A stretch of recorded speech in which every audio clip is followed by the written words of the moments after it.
Hello and welcome to the match preparation video for Grange versus the Gap on the 24th of February 2026.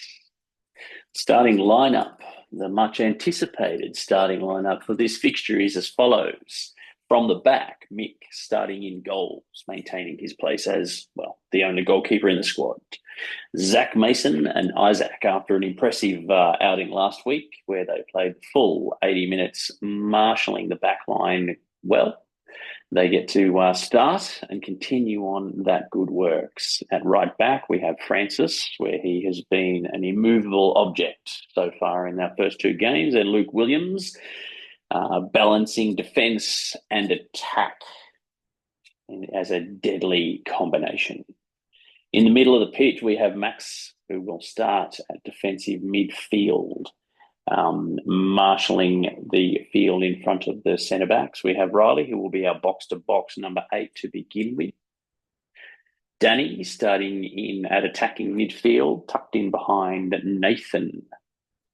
And on the flanks, we will start with Mael and Will, playing the left and right wing back roles, respectively. On the bench, we have Zach Millichet, who will be waiting to inject himself onto the right-hand side, probably right back. Ollie the Destroyer. We may well have a special assignment for Ollie because I'm told the Gap have a big midfielder who basically runs everything from the middle of the pitch. So basically Ollie's instructions will be to basically mark him out of the game. If he looks like running anywhere, just kick him. Hayden, who will play various roles, more than likely across the front four. And Benji, likely to play across the middle of the front four, but may well find a role in the middle of the pitch, depending on the game state and conditions being to his liking. Away or injured, we have Major, Luca, and Luke Payne, as all of a sudden the decision to have an extended squad doesn't look so silly after all. Our key points that we'll be discussing in this match preparation video are as follows: tenacity, intensity, and patience. Tenacity means competing physically. It means not quitting on a run. It means competing and giving 110% to every involvement in the game, whether you are on the ball or off the ball. Intensity, stay in the game, pass, support the pass. You are either being useful or you are being useless. So if you're on the ball, drive hard, find the pass. Once you pass the ball, stay in the game. Position yourself such that you're able to receive the ball again, or make a run such that you can drag a defender out of position. And finally, something that we really need to work on, which is patience. Value possession, boys. We're at a point in our football journey now where teams that are given too much possession will hurt you. So we need to be able to control possession, because if we control possession, we control the game, and that can allow us to not only score against teams and beat teams, but prevent them from scoring against us and basically suffocate them out of the game by managing possession in our favour. Specific points in possession, once again, intensity, pass and support the pass, stay in the game, find and exploit the space. If we find players, particularly the wingers, exploit that space. And patience, value possession. I can't harp on that enough. That's the single biggest evolution this team needs to make, is to manage possession rather than giving it away too cheaply. When out of possession, shape is extremely important, and we must show discipline against the ball and an intensity to reorganize very quickly. I've talked about transitional moments a lot throughout this season so far, and I will continue to do so. One of the reasons I don't like changes in possession is because when we go from having possession to being out of possession, we have to change from our attacking in possession shape to a defensive out of possession shape. And there's a window of opportunity for the opposition to exploit us as we transition between these two shapes. We must dominate the middle of the pitch. This is going to be particularly important on Sunday because the Gap do have a strong boy in the middle of the pitch who basically runs their side. If we dominate the middle of the pitch, we will take that influence out of the game. We can have a look at the statistics from the Ipswich game, and we can also just observe from what we found. We controlled the midfield for the first 20 minutes. They then made 4 changes, brought on some of what I feel were their better boys. And for the next 20 minutes, we battled for midfield. We were a little bit ambushed. Okay, they brought on fresh legs, and they were decent footballers. But in the second half, we wrestled control of the possession to the extent where we spent 24% of the half in their defensive third.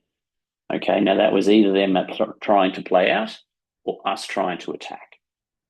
But that was all built on midfield dominance. Finally, force. Create the mistakes, and then we engage the press. Okay, so force them to the side, create the mistakes, engage the press.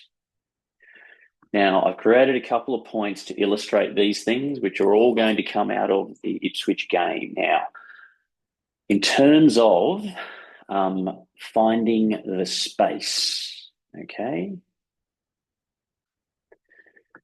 to do this, I'm actually just going to go through and find the goals. No, not going to use. I'm not going to give me the landmarks. Oh, that is annoying.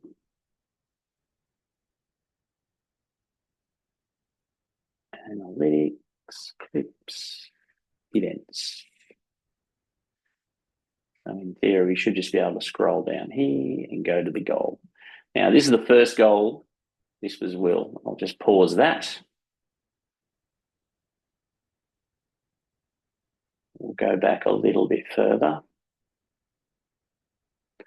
Okay. Goal was created by a good press, and that's a good pass through to put Danny through on goal. It's a really good pass. Mal has found the pass through, puts Danny through. He attacks. You can hear the crowd getting excited. Centre-back comes across and manages to win the ball. Now, this guy dithers on the ball. Mayal comes across, wins the ball. It flicks over.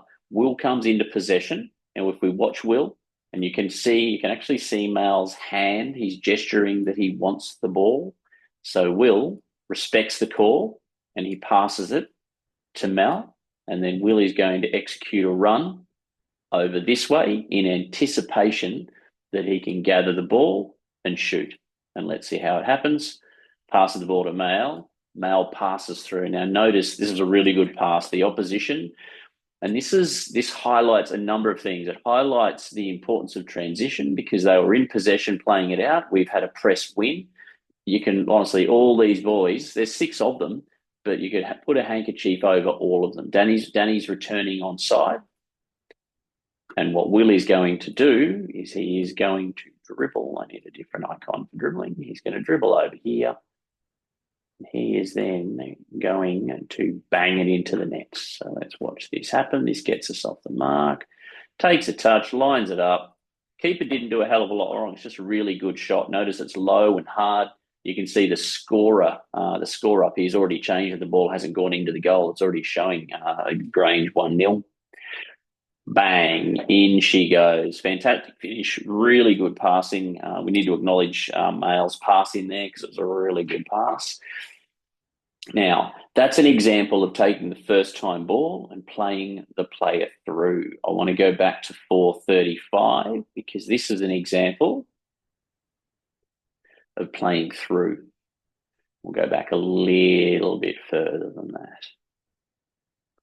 Okay, so Isaac finds Francis. Francis receives the ball and he has heaps of space. He takes the touch. Now notice he's looking. Now, what I need to point out at this point in time, Danny has executed an excellent run and taken 3 defenders with him, okay? So they have all ran after Danny. Even this guy's closing in for Danny. So they've got a lack of discipline in their defence. And what this opens up is 2 passes for Francis to choose from. He can either pass to Max, and Max can exploit, or he can pass to Nathan over here. Francis decides to execute the pass to Nathan. Nathan receives the ball, takes a first touch toward goal, It's actually not a bad idea. Unfortunately, he didn't have enough time, and the defender wins the ball. Could have easily passed it back to Riley, which would have been another option. So from this situation, you've got Riley there. So we could have executed a pass to Riley, and then Riley could have either passed it wider out here to, I think that might have been Mail again, or he could have perhaps looked for a through run if Nathan has turned and executed a run. But in any case, really good idea, really good example of the merits of playing and then playing through. I would highlight in that situation, Nathan, you either need a better touch, a better first touch, or to play back, because when you turn and expose the ball to the defender, you need to make sure you've got it under control. We'll now roll forward. I just want to highlight our second goal. Second period. Gosh, American software.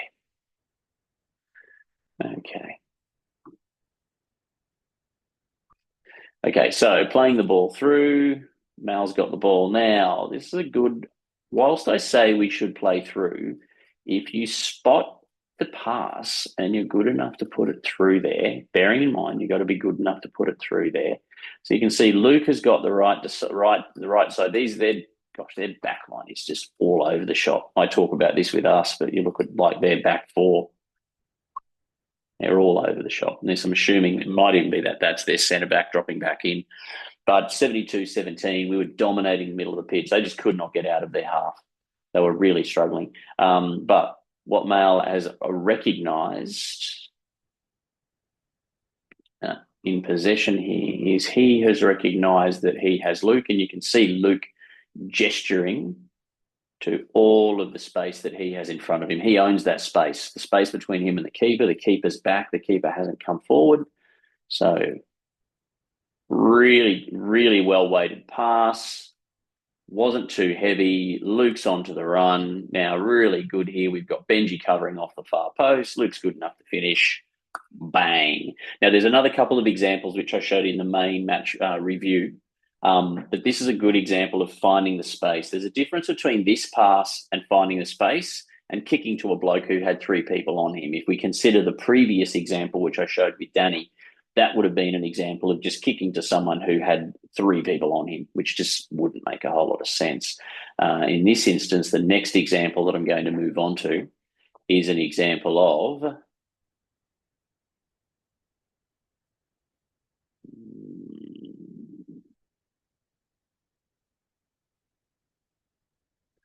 14-23. Okay, punts it up.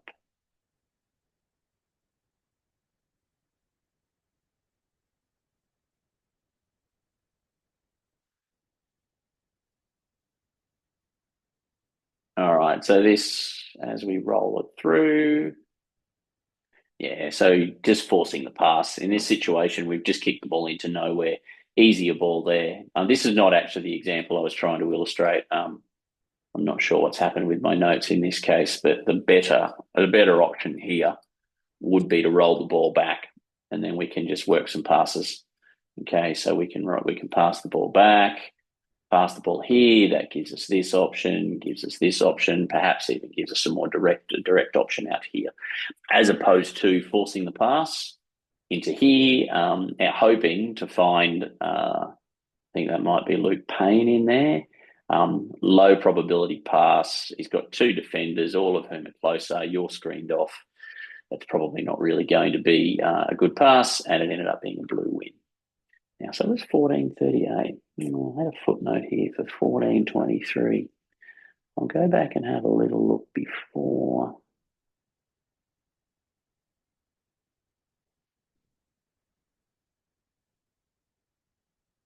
It's 14-38, 14-23. Game. Maybe it's a little before then. Well done. No, yeah, Mick kicks it long. 14-50, 30-59. Passes it up. Need to have better marking on him. We can't let him receive the ball without pressure. That's intensity, boys. Griggsy gets the ball. No, Danny gets the ball. Okay. There we go. So Max has got the ball. All right, so in this situation, this may be the example I was after. Male has got a truckload of defenders in front of him. There's not a hell of a lot going for him here, really. I mean, I think in this situation, the solution is to just try to maintain possession. And the way to maintain possession here is either to try to get the ball here, manipulate it, or get the ball back to Danny. Dribbling through is probably not really what we want to do there. Anyway, that wasn't what I was trying to highlight, Mal. So we'll now go forward to 41-10.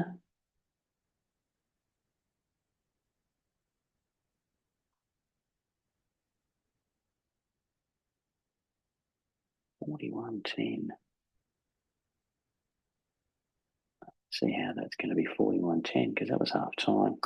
All right. Something or another hasn't worked.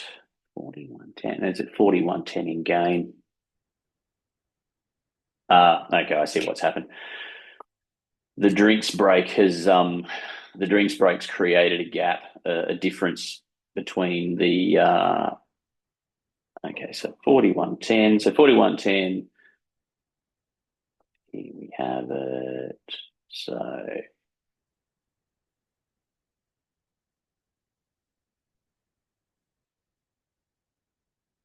yeah, so this is shape. This is what I was wanting to highlight. So in this situation, we're good. We have our shape, and this is where we just need to be disciplined in shape. So we have Francis, we have Isaac, we have Zach, we have Luke, we have Max grappling for the ball. I know Max is over here. I think that might be Riley. So the point is we're looking good. We've got a good line, so the offside line's going to work. It's contested possession, and this will also highlight what happens. So as it rolls, they punt it through, and then we get transition now. In this situation, as you can see, it's contested ball. It's changing through, possession, and we've lost our shape. Isaac's here. So the problem this creates for us is this here. This here is a really big opportunity for the opposition to exploit if they are good enough. If the ball can go through, if a runner can go through there, if this bloke decides he can run through there, if the striker can turn into that space, then we've got all sorts of problems. As it turns out, ball rolls back to this guy. Now, we haven't recovered our line yet. This is where we need discipline and communication. Francis, so the two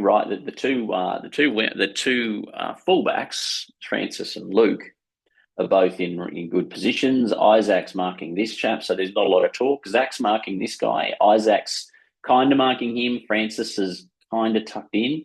We need to try to get that aligned. So what we really need to be looking at in this situation is we need to try to get to a point where we very rapidly not only just focus on the ball and ball watch, but we need to get this situation. It's okay, it's okay if Zach has stepped out of the line to mark the opposition striker. The line doesn't have to go with him. But what we do have to have is we do have to have the situation where this is our back four and this is the line that we're all along. Okay, we all need to be there. Zach can step up. That's fine. That's not a problem if he steps up from there. But everyone else has got our offside trap because otherwise what we're leaving is we're leaving a big space in here which blue can exploit in this situation. And it's very dangerous because it's in the central channel. So we need to be more disciplined in terms of managing our shape. What I'm going to do now is just let it, I've got to let it roll through to 42.02. And this is what happens. Remember I mentioned that big gap up the middle? We're lucky in this situation that Luke has read it. And if you go back a fraction, you can actually see he's alert to the danger and he reads it. So we roll it through. We've got good shape. Transitional moment. We're in possession. No, we're not in possession, and we've lost our shape. We're all over the shop. The danger is up the central channel in this concavity that we've created in our defence. Now Luke's watching. Now Luke starts to read it. You can see him accelerating. He can see where the ball's going. Zach's out of position. He's lost the striker, and now Isaac has picked him up. But this guy's a free player. Good pass by that young bloke, and Luke zooms in. We're lucky we've got Luke in a position to read that. Communication might well have been a little better, but that's worked out. That's worked out relatively well. So we'll just now move on. A couple of little ideas with respect to the press that I just want to have a conversation about. So the first is 33-3.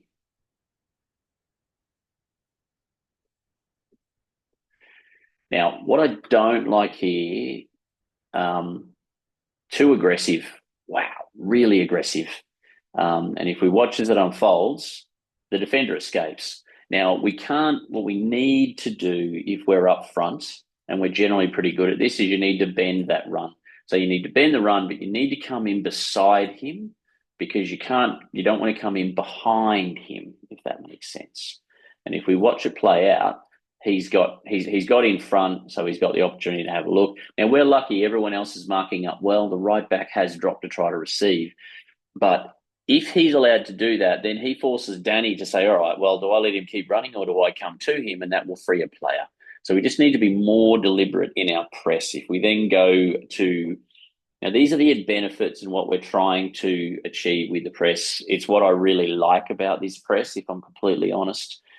Even though it's a little bit over the top, I love the aggression in the press. Really, really like the aggression in the press. I've just got to go forward. I've got to find 67-17. I think it's going to be on the other side of the drink spray. 63. 65. 66. 67-17. All right, so this will be one of them. We can see Nathan's in position. Bang, goes that way. Really good. Sets off. Now, this is a better run, bending it that way. If the defender wants to stop and try to pass back to the goalkeeper and you're that close to him, it's actually a good thing. We kind of want them taking that risk if we can, because the simple fact of the matter is you're every likelihood of being able to win the ball, and then it's you one-on-one with the goalkeeper. But we'll let this roll out and see how it unfolds. He actually comes back. Now, I love the defender making this pass because there's every possibility that you're going to intercept it. But really aggressive press, I love that. So you force the goalkeeper. He's under a lot of pressure. There's no goalkeeper who's comfortable in that situation. Passes it over. Awkward touch by the defender, who's now under pressure. You're on him. He's trying to execute a pass to one of these two. Luke's really well positioned, and Luke cuts it out. Perfect. No need to rush there, Luke. We've got the ball. You can look to be more respectful of possession, but an excellent example of a good press. So that pretty much covers what I wanted to talk about in terms of game footage. I have tried to make a concerted effort to keep these pre-match videos shorter because I don't think you take as much away if they're really, really long. So once again, key points: tenacity, intensity, and patience. So be patient on the ball, be intense in terms of staying in the game, being useful or being being useful instead of useless. Tenacity, you must compete. We must compete for every ball, compete for every run, get back and maintain our intensity. If you go watch an FQPL1 match or higher levels, the intensity there is there from the first whistle to the last whistle. And if you don't match that intensity, you just get swallowed up. Our competition will do that. We are rapidly transitioning to under 18s. So you can either keep up with the pace, and we as a team will either keep up with the pace, or we will not be faring particularly well this season. Boys, I'm going to call it quits there. I will look forward to seeing you all on Sunday.